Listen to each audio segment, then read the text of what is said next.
नायक को देश से फरार है। जाकिर नायक ने क्या कहा? बम फोड़ दो। थोड़ी हूँ आप। अरे तुम मुसलमान तो हो, तुमने क्या रेफरेंस दो, मौलाना का रेफरेंस दे तो। जिहाद और दहशतगर्दी, इस्लामिक नजरिया। तकरीर खत्म होने के बाद सबसे पहला सवाल यूएस कौंसल जनरल ने मुझसे पूछा, doctor Zakir Naik, do you consider Osama bin Laden to be a terrorist? क्या आपकी नजर में ओसामा बिन लादेन एक दहशतगर्द है कि नहीं? तो मैंने उससे कहा, मैं ओसामा बिन लादेन को नहीं जानता हूं, ना वो मेरा दोस्त है ना मेरा दुश्मन है, ना मैंने उसके ऊपर तहकीक की है। लेकिन आप समझते अगर मैं रिप्लाई दूं बीबीसी और सीएनएन को सुन के, अगर मैं बीबीसी और सीएनएन को सुन के जवाब दूंगा तो मेरे पास कोई दो राय नहीं, बट कहने पड़ेगा दहशतगर्द है। लेकिन कुरान मुझे इसकी इजाजत नहीं देता। कुरान में अल्लाह ताला फरमाते हैं सूरह हुजुरात में, सूरा नंबर 49 चैप्टर 49 आयत नंबर 6 में, जब भी कोई फासिक आपको कोई चीज कहता है उसकी तहकीक करो दूसरे तक पहुंचाने के पहले। जब भी कोई आपको इंफॉर्मेशन मिलती है, जब भी कोई बात आप तक पहुंचती है, उसकी तहकीक करो और फिर दूसरे तक पहुंचाओ। तो मैं बीबीसी देख के, सीएनएन देख के ये नहीं कह सकता हूं कि उसामा बिन लादेन टेररिस्ट है कहने। मैं उसे अच्छा भी नहीं कहता हूं, बुरा भी नहीं कहता हूं, ना वो मेरा दोस्त है ना मेरा दुश्मन है। लेकिन मैं ये बात बिल्कुल साफ तौर से कह सकता हूं, क्या बीबीसी चैनल पे, सीएनएन चैनल पे, कई चैनल पे खुद मैंने देखा कि अफगानिस्तान में हजारों लोग मारे गए। जॉर्ज बुश ने कहा कि attack, war on terror, Afghanistan पे अटैक हुआ, इराक पे अटैक हुआ, हजारों लोग मारे गए। 9/11 जो हुआ, तो मैंने कहा ये तो खुद जो 9/11 जो हुआ ये इल्जाम है कि ओसामा बिन लादेन ने किया, मैं नहीं जानता हूं। जो साइंटिस्ट है यूएसए के वो कहते हैं it's inside job, George Bush ने खुद किया है। ये मैं नहीं कहता, नो कहते। सही है कि हकीकत है बाद में तहकीक करेंगे, अभी वक्त नहीं है, मैं जॉर्ज बुश को ज़्यादा टाइम नहीं देना चाहता हूँ। लेकिन ये जानता हूँ कि खुद उसने अपने मुंह से कहा न्यूज़पेपर में, उसके मीडिया पे, उसके खुद के मीडिया पे, उसके खुद के चैनल के ऊपर, क्या हजारों लोग का कत्ल हुआ अफगानिस्तान में उसके वजह से, कई बेगुनाह को मारा गया इराक में, उसने सैंक्शन लगाए, कई बच्चे लोग, 5 लाख से ज्यादा बच्चे लोग इराक में मरे because of the trade sanctions. तो मेरे नजर में आज की तारीख में सबसे बड़ा हत्यारा, सबसे बड़ा दहशतगर्द जॉर्ज बुश।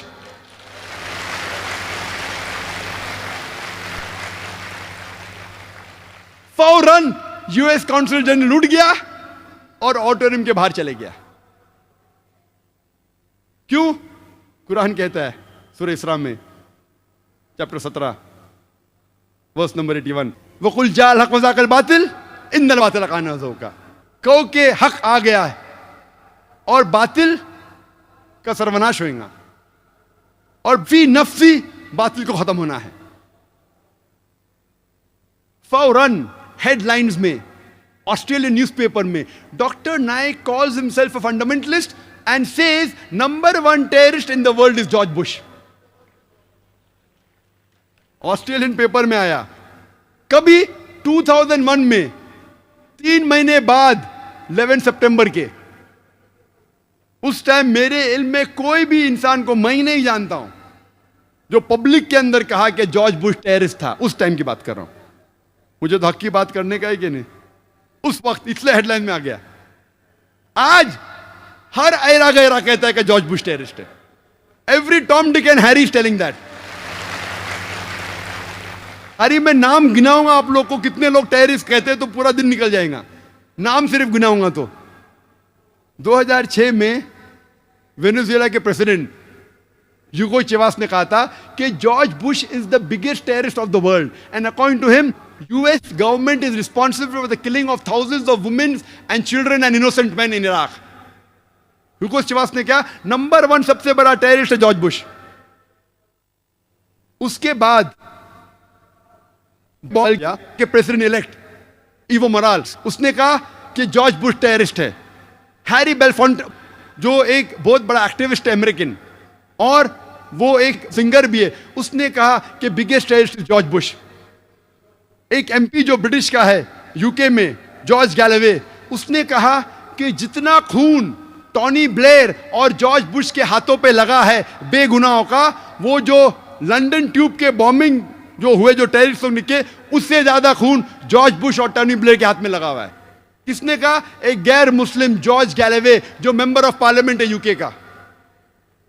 हमारे इंडिया में भी कितने लोग ने किया? ज्योति बासु, उसने किया 2006 में कि George Bush is the biggest terrorist.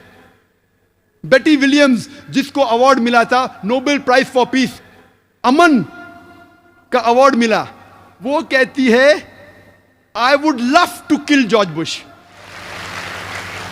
मैं बेहद पसंद करूंगी जॉर्ज बुश को कत्ल करने के लिए। आप सोच सकते हैं, Nobel prize for peace winner Betty Williams, एक औरत है जिसको नोबेल प्राइज मिला पीस के लिए, वो कहती है मैं नहीं देख सकती हूं बेगुनाह बच्चे मर रहे हैं, मैं चाहती हूं मेरे दिल से कि जॉर्ज बुश का कत्ल करूं। मैंने तो 2001 में कहा था, उस टाइम तो कौन हिम्मत नहीं करता था, अल्लाह की मदद थी। आज तो हर टॉम डिक एंड हैरी कहता है। जब मैं लंदन में लेक्चर दिया जिहाद एंड टेररिज्म पे, तकरीर थी जिहाद और दहशतगर्दी पे, इस्लामिक पस मंजर में, अच्छी तकरीर थी माशाअल्लाह। पहला सवाल एक नौजवान उठ के कहता है, doctor Zakir Naik, death to George Bush, George Bush का कत्ल करो। मैंने इतनी अच्छी तकरीर किया, कितने गैर मुसलमान थे, मेरे पूरे तकरीर पे पानी फेर दिया उसने। सब लोग ताली मारने लगे, जॉर्ज बुश को कत्ल करो, जॉर्ज बुश को कत्ल करो। मेरा मकसद है दावा देना, मेरा मकसद है अमन फैलाना। 1 घंटे की तकरीर की, इतनी मिसाल दी इस्लाम की, और ये नौजवान उठ के कहता है जॉर्ज बुश का कत्ल करो, और लोग ताली मारने लगे। तो मैंने कहा अगर आप अल्लाह के रसूल की सीरत पढ़ेंगे, अल्लाह के रसूल कहते हैं कि उस वक्त इस्लाम के सबसे बड़े दुश्मन 2 लोग थे, दोनों का नाम था उमर। अल्लाह के रसूल अल्लाह से दुआ करते हैं कि ये उमरैन में से, ये 2 उमर में से एक उमर को हिदायत दे। तो मैंने कहा कि हम मुसलमान को दुआ करना चाहिए कि अल्लाह ताला जॉर्ज बुश को हिदायत दे।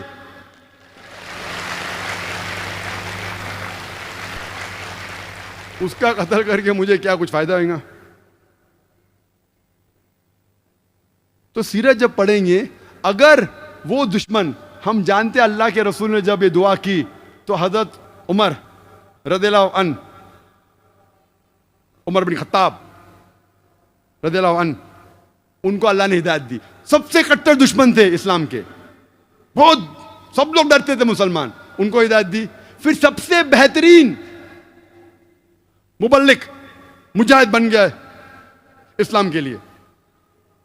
इसीलिए माइकल एच हार्ट ने उनको 100 की टॉप लिस्टिंग पे मोहम्मद सल्लल्लाहु अलैहि वसल्लम नंबर 1 दिया, और उनको दिया 52 नंबर पे। या कह सकते हैं कि टॉनी ब्लेयर जॉर्ज बुश में से कोई को हिदायत दे। हमें इस्लाम पेश करने में सही तरीके से करना, हिकमत के साथ, जज्बाती बन के नहीं।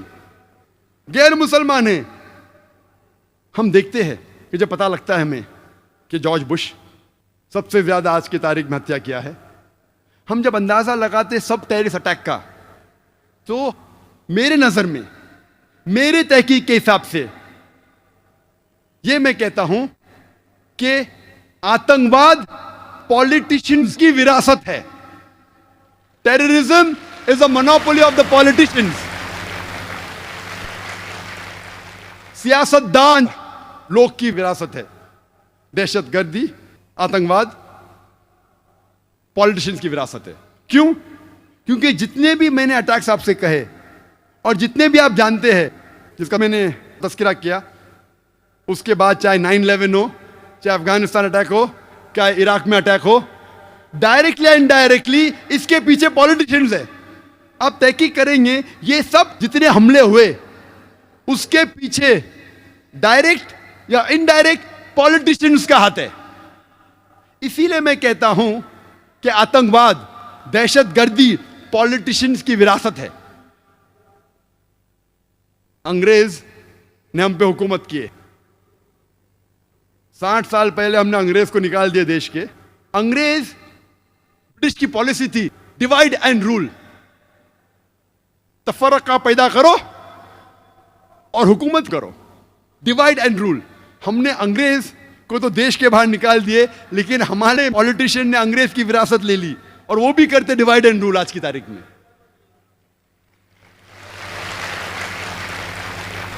आप हिंदुस्तान की तारीख पढ़ेंगे, आज हिंदुस्तान सबसे अव्वल मुल्क है, सबसे अव्वल देश है जिसमें सबसे ज्यादा कम्युनल राइट्स, सबसे ज्यादा मजहब के नाम पे दंगे फसाद होते हैं। सबसे ज्यादा दंगे फसाद अगर कोई मुल्क में होता है इस दुनिया में, वो हिंदुस्तान। इसके जिम्मेदार है सिर्फ पॉलिटिशियंस। अक्सर आप देखेंगे हर दंगे फसाद के पीछे अक्सर मजहब का नाम है, अक्सर हिंदू मुस्लिम है, कभी कभी हिंदू क्रिश्चियन है। अक्सर मजहब को आपस में लड़ाते हैं, काहे के लिए? अपने वोट बैंक के लिए, अपने गद्दी को बचाने के लिए, अपने सीट हासिल करने के लिए वो बेगुनाह इंसानों को आपस में लड़ाते हैं। इसीलिए मैं कहता हूं, मेरे नजर में दहशतगर्दी, आतंकवाद पॉलिटिशियनों की विरासत है।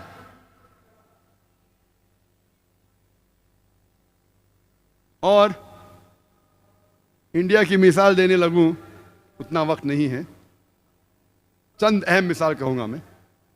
पहले नंबर पे है कि पॉलिटिशियन की कोई जात नहीं होती, चाहे कोई भी पॉलिटिशियन हो, American politician, UK politician, Indian politician, Hindu politician, Christian politician, Muslim politician.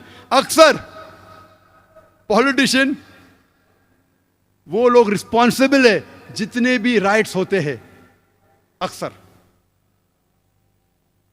इसीलिए एक शख्स ने कहा था कि politician they add fire to the fuel, वो चिंगारी लगाते हैं, ईंधन में चिंगारी। मैंने बोला नहीं, पॉलिटिशियन लोग they don't add fire to the fuel, they add fuel to the fire, वो ईंधन डालते हैं आग में।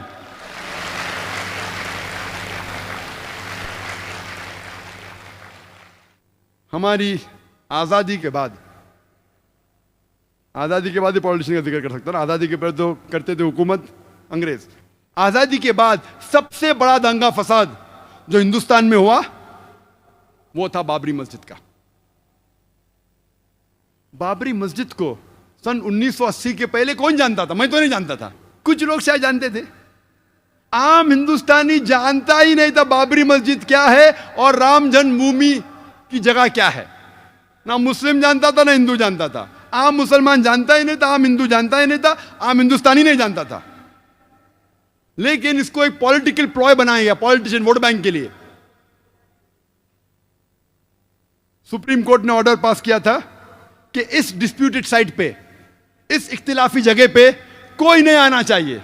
उसके बावजूद 6 दिसंबर सन 1992 में, 1992 में 6 दिसंबर में एक बड़ी गैदरिंग हुई उसी डिस्प्यूटेड साइट के ऊपर, बाबरी मस्जिद राम जन्मभूमि इश्यू की जगह पे। ऑर्डर था सुप्रीम कोर्ट का, सबसे हाईएस्ट अथॉरिटी इस मुल्क की, नो गैदरिंग, तो भी गैदरिंग हुई।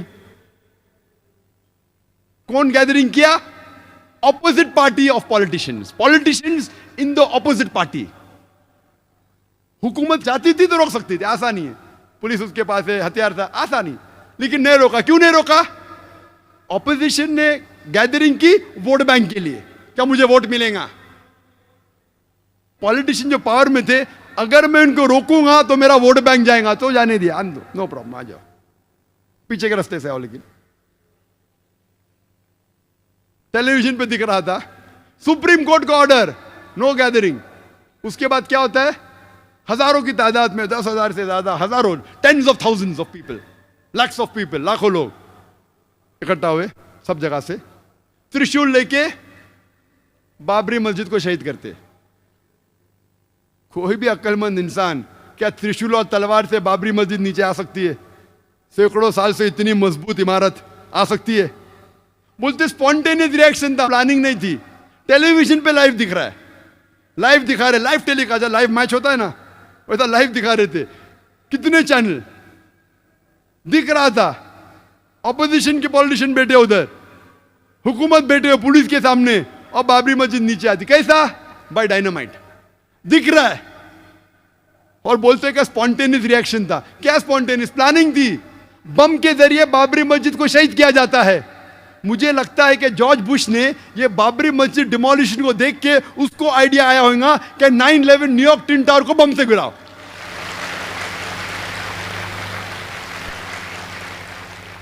नाइन 11 पे मुझे ज्यादा तकरीर नहीं करने का है। वो 9/11 तो इतना बड़ा, कम से कम 10 तकरीर कर सकता हूं मैं 9/11 के ऊपर, जॉर्ज बुश के ऊपर।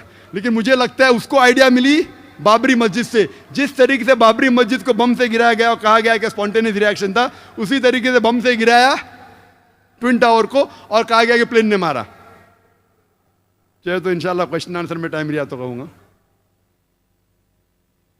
क्या होता है?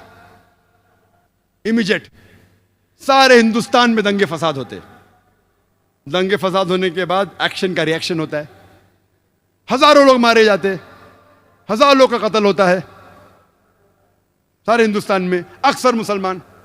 और खुसूसन बॉम्बे में बाबरी मस्जिद डिमोलिशन को जिम्मेदार कोई भी आम आदमी जिसको थोड़ी भी अकल है वो कहेगा नंबर 1 रिस्पॉन्सिबल, सबसे ज्यादा जिम्मेदार ऑपोजिशन पॉलिटिशियन जिनने गैदरिंग की सुप्रीम कोर्ट के खिलाफ। नंबर 2 जिम्मेदार जो पॉलिटिशियंस पावर में थे, वो रोक सकते थे लेकिन नहीं रोका। क्यों? वोट बैंक जाएगा, उसके वजह दंगे फसाद होते। दंगे फसाद में पुलिस चाहती दंगे फसाद को रोक सकती। आप कोई भी सीनियर पुलिस ऑफिसर से पूछिए, मैं तो बहुत से पुलिस ऑफिसर से बात कर चुका हूं इधर और बाहर भी, कोई भी सीनियर पुलिस ऑफिसर से पूछिए, दंगे फसाद को रोकना तो आसान सी बात है। जैसा शुरू हुआ within a few hours, चंद घंटों में रोका जा सकता है। अगर कम पुलिस फोर्स है तो रिजर्व फोर्स को बुलाओ। टेररिस्ट अटैक्स को रोकना बहुत मुश्किल है। कुछ रोक सकते, सब नहीं। सब रोकना नामुमकिन है 100%। कुछ को रोक सकते। दंगे फसाद 100% रोकना आसान है अगर पुलिस फोर्स चाहे तो। लेकिन जो पुलिस चाहती भी रोकना नहीं रोक सकती थी। क्यों? क्योंकि उनको पॉलिटिशियन का दबाव था। पुलिस फोर्स तो फाइनली गवर्नमेंट के अंदर आती ना, होम मिनिस्टर के अंडर। वो पुलिस ऑफिसर चाहता भी था बेगुनाह मुसलमान का कत्ल ना हो, फिर भी कुछ नहीं कर सकता। क्यों? उसके सिर के ऊपर पॉलिटिशियन है। दंगे फसाद होते हैं बंबई में, 1500 मुसलमान का कत्ल होता है।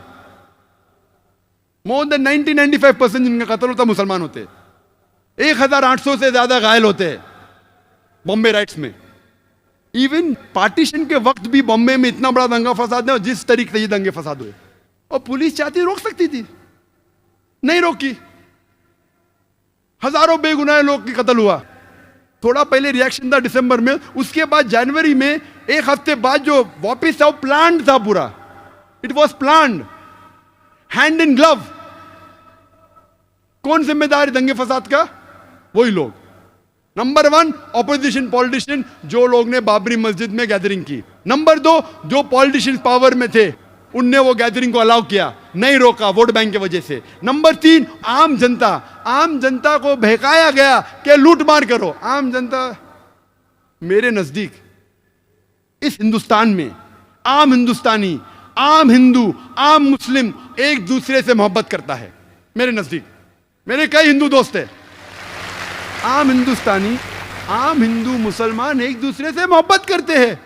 ये पॉलिटिशियन लोग चिंगारी लगाते हैं वोट बैंक के लिए, और बेगुनाह लोग को बहकाते हैं और उनके जरिए राइट्स करते हैं।